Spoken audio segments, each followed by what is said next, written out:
हिंदुस्तान के भावी जिलाधिकारियों को सुप्रभात। हेलो फ्रेंड्स, मैं आपका दोस्त गणेश चंद्र पाल स्वागत करता हूं आपका आपके अपने learning platform M for mathematics के यूपीएससी सीसेट सेक्शन में। तो आइए स्टार्ट करते हैं आज की क्लास। आज की क्लास में हम लोग देखने वाले हैं प्रीवियस ईयर में पूछे गए डिस्काउंट से रिलेटेड क्वेश्चन, जो कि हमारे प्रॉफिट और लॉस का ही एक टॉपिक है, डिस्काउंट।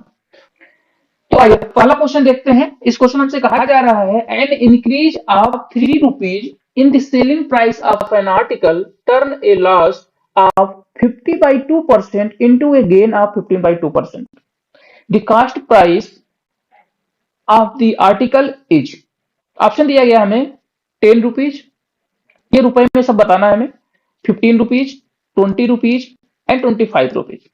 बेसिकली हमसे क्वेश्चन में कहा जा रहा है कि अगर किसी आर्टिकल के सेलिंग प्राइस में 3 रुपए बढ़ा के बेचें, अगर सेलिंग प्राइस किसी रुपए पे बेच रहे थे, मान लो हम 5 रुपए बेच रहे थे, तो अगर उसे बढ़ा के 8 रुपए पे बेचें तो उसमें जो लॉस हो रहा था 5 रुपए बेचने पर, उसमें जो लॉस हो रहा था 15/2%, 3 रुपए बढ़ा के बेचने पर अब उसे उतना ही प्रॉफिट, मतलब 15/2% को प्रॉफिट होने लगा है। तो हमें यह बताना है कि उस आर्टिकल का कास्ट प्राइस कितना था। तो आइए सॉल्व करते हैं। तो हमने सबसे पहले मान लिया कि उस आर्टिकल का जो कास्ट प्राइस है कितना था, एक्स था, और उसका सेलिंग प्राइस कितना था, सॉरी कास्ट प्राइस वाई था और सेलिंग प्राइस कितना था, एक्स था। क्लियर है।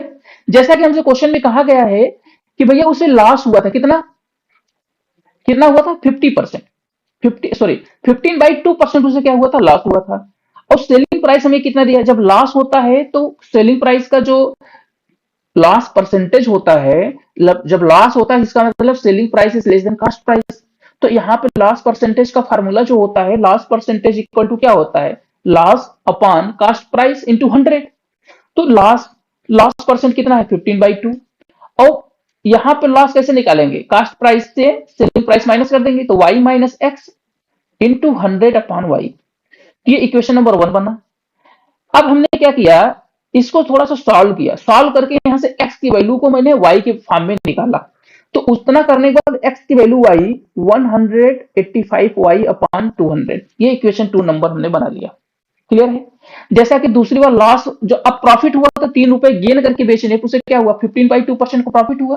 तो प्रॉफिट परसेंट इक्वल टू क्या होता है, selling price minus cost price into 100 upon cost price. तो ये देखिए, तो सेलिंग प्राइस क्या हो जाएगा, सेलिंग प्राइस एक्स था पहले, अब 3 रुपए बढ़ा दिया, कितना हो गया, एक्स प्लस 3, उसमें से कास्ट प्राइस घटा दिया, ठीक है, इंटू 100 अपॉन वाई। इसे जब हमने सॉल्व किया, अब ये ध्यान से देखिए, इक्वेशन नंबर 3 बना लिया इसे। तो इक्वेशन नंबर 1 और 3 देखिए दोनों इक्वल है, क्योंकि 15/2 के इक्वल ये भी है और 15/2 के इक्वल ये भी है, तो दोनों क्या किया हमने, इक्वल रख दिया। जब इक्वल रख के देखा तो यहाँ पे एक्स वाई में एक रिलेशन आ गया। रिलेशन क्या आया भैया, 2y equal to 2x plus 3 आया, ठीक है, 2y equal to 2x plus 3 आया, क्या हमारा रिलेशन। अब हमें यहाँ से तो हमें वैल्यू चाहिए थी, यहाँ से भैया हमें क्या पूछा है, कास्ट प्राइस पूछा गया है। कास्ट प्राइस क्या होता है, मतलब क्या माना हमने, y, तो मतलब हमें y की वैल्यू चाहिए। तो हम क्या करते हैं, x की वैल्यू लाके रख देते हैं, कहां से, फ्रॉम इक्वेशन सेकंड से हमने मान के रखा था ना, तो फ्रॉम x इक्वल टू कितना था, 185/y अपॉन 200, उसी को लाके x की जगह रख देते हैं और फिर यहाँ सॉल्व कर लेंगे। तो सॉल्व करने के बाद देखिए क्या आ रहा है, सॉल्व करने के बाद आ रहा है आपका 15y अपॉन 100 इक्वल टू 3, और जब हमने इधर ट्रांसफर किया तो ये कितना आया, y इक्वल टू 20 रुपीज। तो मतलब कि उस इनिशियल टाइम में कास्ट प्राइस उस आर्टिकल का 20 रुपए था, जब वो 20 रुपए का सामान था वो इनिशियली, ठीक है, ये हमें बताया गया था। और इनिशियल कास्ट ही तो पूछा गया था, यही तो हमें बताना था। अब अगर सेलिंग प्राइस चाहिए तो सेलिंग प्राइस हम एक्स की वैल्यू वाई की वैल्यू पुट करके निकाल सकते हैं। यहाँ पे 20 रख देंगे तो 20 दहा में कितना हो जाएगा, ये देखिए सीधे सीधे 10 हो जाएगा, 10 से डिवाइड करेंगे तो 18 रुपए 5, सॉरी 18.5 रुपए आ रहा है, 18.5 रुपए आ रहा है, कि जिस पर इस इतने कास्ट पर से बेचने पर 15.5 रुपए का लॉस हो रहा था। और जैसे ही 3 रुपए बढ़ा देंगे, 19.5, 20, 21, मतलब 21.5 रुपए जब कर देंगे तो उसे 15.5/2 मतलब 7.5% का प्रॉफिट होने लगेगा। आई होप क्वेश्चन समझ में आया होगा। आइए इसे एक मेथड और करते हैं, जो ये तो बिल्कुल आपका बेसिक्स लेवल से था, इसके अलावा एक बेसिक लेवल से ये भी है, बहुत टफ नहीं है और सीधे सीधे क्वेश्चन सॉल्व हो जाएगा, ये देखिए बहुत आसानी से। इसमें हमने मान लिया कि कास्ट प्राइस मान लो y है, ठीक, कास्ट प्राइस y है, तो हमसे सीधा सीधा यही तो बोला गया था कि भैया उनके सेलिंग प्राइस में 3 का डिफरेंस होना चाहिए। तो जब उन्हें 15.5% के प्रॉफिट पे जब बेचे और 15.5 सॉरी 7.5 के प्रॉफिट पे जब बेचे और 7.5 के जब लॉस पे बेचे, तो दोनों के सेलिंग प्राइस का डिफरेंस किसके इक्वल होगा? 3 के इक्वल होगा। तो वही हमने कर दिया, जब कास्ट प्राइस मान ही लिया है वाई है, तो उसका हमने निकाल लिया परसेंटेज, ठीक है, गेन करके। तो 215/2% of Y minus 185/2% of Y. तो दोनों को सॉल्व करके यहाँ से हमने देखा, तो यहाँ से भी कितना आ रहा था, वाई इक्वल टू 20 रुपीज आ रहा था। तो इस तरीके से ऑप्शन नंबर सी क्या हो जाएगा, करेक्ट हो जाएगा। तो दोनों तरीके से आपको जो भी समझ में आए उस वक्त आप कर सकते हैं। और सेकंड मेथड थोड़ा सा इजी भी था और छोटा भी था, और बड़ा वाला बिल्कुल बेसिक से था। मैं चाहता हूं आपको पहले एक बार बेसिक से समझ में आ जाए, उसके बाद शॉर्टकट आप आसानी से लगा सकते हैं। तो इस तरीके से ऑप्शन नंबर हमारा सी सही हो जाएगा कि उसका कास्ट प्राइस जो आर्टिकल था उसका कास्ट प्राइस 20 रुपए था। तो आइए नेक्स्ट क्वेश्चन देखते हैं। इस क्वेश्चन हमसे कहा जा रहा है the cash difference between the selling price of an article at a profit of 4% and 6% is 3। The ratio of the two selling prices. Option दिया गया है 51:52। ऑप्शन नंबर बी में दिया गया 51:53। ऑप्शन नंबर सी में दिया 51:54। ऑप्शन नंबर डी में दिया गया 52:53।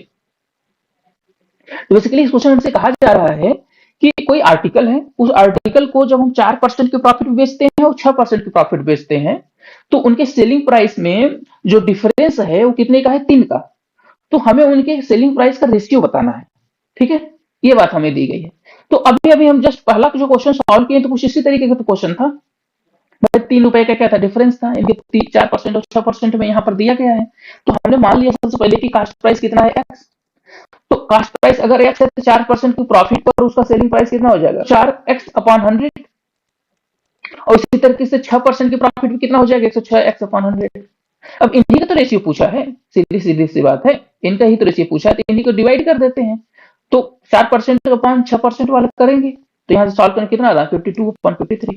तो 52/53 किस ऑप्शन दिया गया है? ऑप्शन नंबर डी में दिया गया, इसलिए ऑप्शन नंबर हमारा 3 सही हो जाएगा। अच्छा, यहाँ डिफरेंस का कोई मतलब नहीं निकला, ठीक है, डिफरेंस का कोई मतलब नहीं निकला, हम लोग आसानी से सीधे सीधे सॉल्व कर लिए। ये सिर्फ हमें कंफ्यूज करने के लिए ये दिया गया था। आई होप ये क्वेश्चन समझ में आया होगा, बहुत आसान क्वेश्चन था। आइए नेक्स्ट क्वेश्चन देखते हैं, क्वेश्चन नंबर 3 देखते हैं। इस क्वेश्चन हमसे कहा जा रहा है क्वेश्चन नंबर 3 में, two storage A and B mark the price of an item identically, ठीक है। A allowed 3 successive discount of 10% each, B allowed 10% discount on the list price and a subsequent discount of 90% under the circumstances. Which of the following is true? Option दिया गया है the price of the article is cheaper at A, B option दिया गया है the price of the article is cheaper at B, C कहा गया है the price of the article is same at A and B, option number D दिया गया the price can be determined, sorry the price can not be determined. तो basically इस question हमसे कहा जा रहा है कि भैया एक स्टोरेज है ए और बी करके, इस पर मार्क किया गया है, क्लियर है। अब इसमें हमसे कहा जा रहा है कि इनका प्राइस क्या है, mark the price and article identical, मतलब इसमें जो मार्क प्राइस है वो क्या है, बिल्कुल सेम है। लेकिन होता क्या है कि ए पर 3 लगातार 10% का 3 सक्सेसिव डिस्काउंट दिया जाता है, और लेकिन बी पर पहले 10% का डिस्काउंट दिया जाता है, उसके बाद 19% का डिस्काउंट दिया जाता है, क्लियर है। तो हमसे पूछा यह जा रहा है कि ये 4 ऑप्शन दिए गए, इन चारों ऑप्शन में से क्या सही है? क्या सबसे कम प्राइस जो है वो ए का है, या सबसे कम प्राइस बी का है, या दोनों आइडेंटिकल है, या हम कैलकुलेट ही नहीं कर सकते जितना इंफॉर्मेशन दिया गया है। तो आइए सॉल्व करते देखते हैं। तो सबसे पहले हम क्या करते हैं कि ए को भाई मार्क प्राइस मान लेते हैं एक्स है ए का, ठीक है। ए को सॉल्व करते हैं सबसे पहले, तो मान लेते हैं ए का मार्क प्राइस कितना है, एक्स है। जब ए का मार्क प्राइस एक्स है तो हम क्या करते हैं, उसमें 10% का 3 सक्सेसिव डिस्काउंट देते हैं। तो सबसे पहले 10% का डिस्काउंट देंगे तो कितना बचेगा, 90%। एक्स का 90% हमने लिख लिया भैया जो बचा हुआ है। अब जो बचा हुआ है उस पर फिर कितने परसेंट डिस्काउंट देंगे, 10% का। तो फिर अब उसका 90% निकालेंगे, अब उतना बचा हुआ है। फिर इसके बाद फिर 10% डिस्काउंट देंगे तो फिर 90% निकालेंगे। तो इस तरीके से ये 90%, 90%, 90% ये टोटल बचा हुआ है, मतलब 10% डिस्काउंट, फिर 10% डिस्काउंट, फिर 10% का डिस्काउंट, मतलब 3 सक्सेसिव डिस्काउंट देने के बाद जो बचा हुआ है वो कितना बचा हुआ है टोटल का, 729, मतलब 729 x/1000। इतना रुपया भी बचा हुआ है 3 डिस्काउंट देने के बाद। इसी तरीके से हमें क्या करना है, बी पर भी डिस्काउंट देना है। तो बी पे सबसे पहले कितना डिस्काउंट दिया गया था, 10% का, तो एक्स ऑफ 90% हमने निकाल लिया, 10% डिस्काउंट दे दिया। फिर उसके बाद 19% डिस्काउंट देना था, तो फिर 81% निकाल लिया, क्योंकि 100 में से 90 घटाओ कितना आएगा, 81, तो 81% निकाल लिया, तो जो बचे हुए का था उसको भी सॉल्व किया तो कितना आया, 729 एक्स अपॉन 1000। इसका मतलब क्या है कि आप चाहे लगातार 10 का 3 सक्सेसिव डिस्काउंट दीजिए, या आप पहले 10% दीजिए फिर 19% दीजिए, जैसा कि बी पे किया गया है। दोनों की कंडीशन में उसके सेलिंग प्राइस पे कोई भी डिफरेंस नहीं आएगा, दोनों को दोनों क्या है, इक्वल है। तो इस तरीके से जो प्राइस है आर्टिकल का, ठीक है, सेलिंग प्राइस है आर्टिकल का, वो दोनों को दोनों सेम है, ठीक है, उसमें से कोई ऊपर नीचे नहीं है। तो इस तरीके से ऑप्शन नंबर हमारा सी सही हो जाएगा। आई होप क्वेश्चन समझ में आया होगा। आइए नेक्स्ट क्वेश्चन देखते हैं। नेक्स्ट क्वेश्चन हमारा है क्वेश्चन नंबर 4। इस क्वेश्चन हमसे कहा जा रहा है, if the selling price of an article is 5 times the discount offered, and if the purchase of discount is equal, sorry, percentage of discount is equal to the percentage of profit, find the ratio of discount offered to the cost price। Clear है, हमें ratio बताना है किसके किसके बीच, discount के बीच में और cost price के बीच में। तो बेसिकली हमें इस क्वेश्चन में कहा जा रहा है कि भैया एक आर्टिकल है, ठीक है, उसका जो सेलिंग प्राइस है उसके उस पर जो डिस्काउंट दिया जा रहा है ना, उसका 5 गुना है। क्लियर है। और एक बात ये बोला गया कि जो जितना डिस्काउंट दिया जा रहा है, जितना परसेंट, वो प्रॉफिट परसेंट के इक्वल है, ठीक है। तो हमें डिस्काउंट और कास्ट प्राइस में रेशियो बताना है। आई होप क्वेश्चन क्लियर होगा। ऑप्शन दिया गया है 1:5, ऑप्शन नंबर बी दिया है 5:11, ऑप्शन नंबर सी दिया गया 11:13, और ऑप्शन नंबर डी दिया गया है 7:30। क्लियर है। चलिए आइए सॉल्व करते हैं। तो सबसे पहले हमने क्या किया, मान लिया कि भैया कास्ट प्राइस जो है वो वाई है, जो आर्टिकल है उसका कास्ट प्राइस कितना है, वाई है, और उसका प्रॉफिट परसेंटेज जो हो रहा है वो x% हो रहा है। ये दोनों बात क्लियर कर लो। फिर इसके बाद भैया जब कास्ट प्राइस पता है, प्रॉफिट परसेंट पता है, तो क्या सेलिंग प्राइस नहीं पता चल जाएगा। ये देखिए, तो हमने सेलिंग प्राइस निकाल लिया y plus Y into percentage x%, तो x अपॉन 100, तो ये हो गया सेलिंग प्राइस। जैसा कि क्वेश्चन में कहा गया था कि डिस्काउंट जो है सेलिंग प्राइस का 1/5 है, तो ये देखिए डिस्काउंट आ गया। और मार्क प्राइस क्या होता है, selling price plus discount, selling price SP, फिर एसपी बाई 5, कितना हो जाएगा 6 एसपी बाई 5, ये आ गया मार्क प्राइस। और हमसे बताया गया था ना कि profit percent equal to discount percent, तो प्रॉफिट परसेंट हमने एक्स मान के रखा था, और डिस्काउंट परसेंट क्या होगा, discount into 100 upon mark price. तो डिस्काउंट इक्वल डी, डिस्काउंट कितना हमने लिखा था, देखिए एसपी बाई 5, क्या हो गया एसपी इंटू 100 अपॉन 5, और टोटल का अपॉन मार्क प्राइस कितना था 6 एसपी बाई 5। जब इस दोनों को सॉल्व किया तो एक्स इक्वल टू कितना आया 100 अपॉन 6, ये एक्स की वैल्यू आया हुआ है, ठीक है। अब इस एक्स की वैल्यू के ले जाके हम कहां रख देंगे, सेलिंग प्राइस वाले में। तो यहां जब एक्स की वैल्यू रख देंगे केवल सेलिंग प्राइस, और सॉरी हमें कास्ट प्राइस चाहिए ना, तो वाई की वैल्यू कास्ट प्राइस ही तो है, तो फिर इसका मतलब हमें डिस्काउंट वाले में भी रखना चाहिए, ठीक है।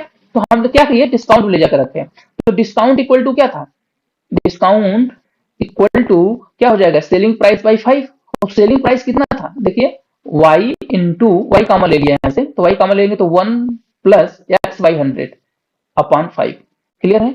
अब यहां से हमने क्या किया, वैल्यू पुट किया x की, तो यहाँ क्या हो गया, देखिए सेलिंग, यहाँ डिस्काउंट ही तो है। अब डिस्काउंट इक्वल टू कितना आया, y तो हमारा कास्ट प्राइस है, 1 प्लस ये x की वैल्यू कितनी आई 100/6, तो 100 अपॉन कितना हो गया, 100 यहाँ फिर पहले से था तो 600 हो गया अपॉन 5, तो 0 0 कैंसिल हो जाएगा, सिर्फ कितना बचेगा 1/6। तो ये कितना आ जाएगा 6 1 6 1 7 अपॉन 30, और y को मैंने ट्रांसफर कर दिया डिस्काउंट की साइड, ये देखिए तो कितना आ गया d बाई वाई, मतलब डिस्काउंट अपॉन कास्ट प्राइस कितना आया 7 अपॉन 30। इसका मतलब डिस्काउंट और कास्ट प्राइस का रेशियो कितना आ गया 7:30, जो कि ऑप्शन नंबर डी में दिया गया है। तो इस तरीके से हमारा ऑप्शन नंबर डी क्या हो जाएगा, सही हो जाएगा। आई होप क्वेश्चन समझ में आया होगा कि किस तरीके से क्वेश्चन सॉल्व हुआ है। चलिए आइए नेक्स्ट क्वेश्चन देखते हैं। नेक्स्ट और लास्ट क्वेश्चन आज की वीडियो का। इस क्वेश्चन हमसे कहा जा रहा है the profit earn by the selling a chair for 752 rupees is 1.2 times the loss incurred when the same share was sold for 400 rupees. What is the cost price of the share?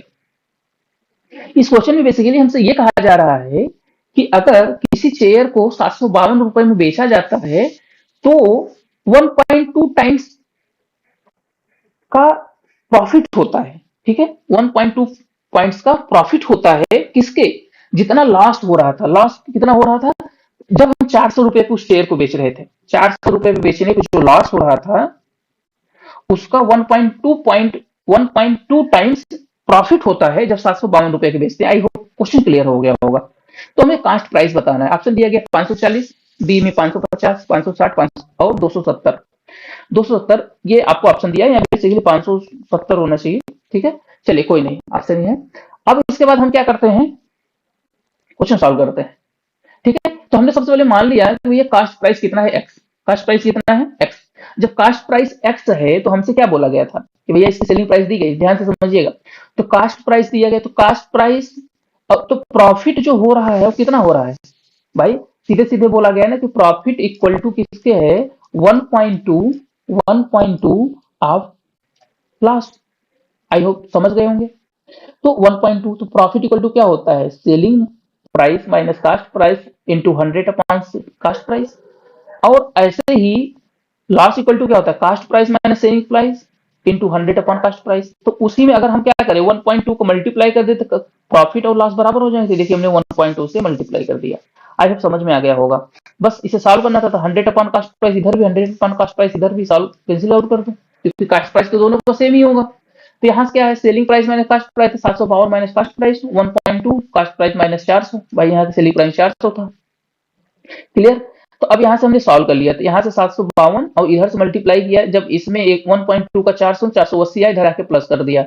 और इधर जाके ये दोनों add हो गए, कितना 2.2 हो गया। तो इन दोनों को ऐड करने के बाद सीपी से डिवाइड कर दिया, कितना आया, तो यहाँ आ जाएगा 12,320/22। और जब इसे डिवाइड किया तो ये पूरा पूरा डिविजिबल हो गया, कितना है, 560 आया। तो इसका मतलब वो जो चेयर था ना, उसका कास्ट प्राइस कितना था, 560 रुपए। और 560 किस ऑप्शन दिया गया, ऑप्शन नंबर सी दिया है। इस तरीके से हमारा ऑप्शन नंबर सी सही हो जाएगा। आई होप जितने भी 5 क्वेश्चन लिए थे, पांचों क्वेश्चन आपको पसंद आए होंगे और समझ में भी आया होगा। हमने बिल्कुल कोशिश की बेसिक से समझाने की। तो आज की क्लास में बस इतना ही। जय हिंद।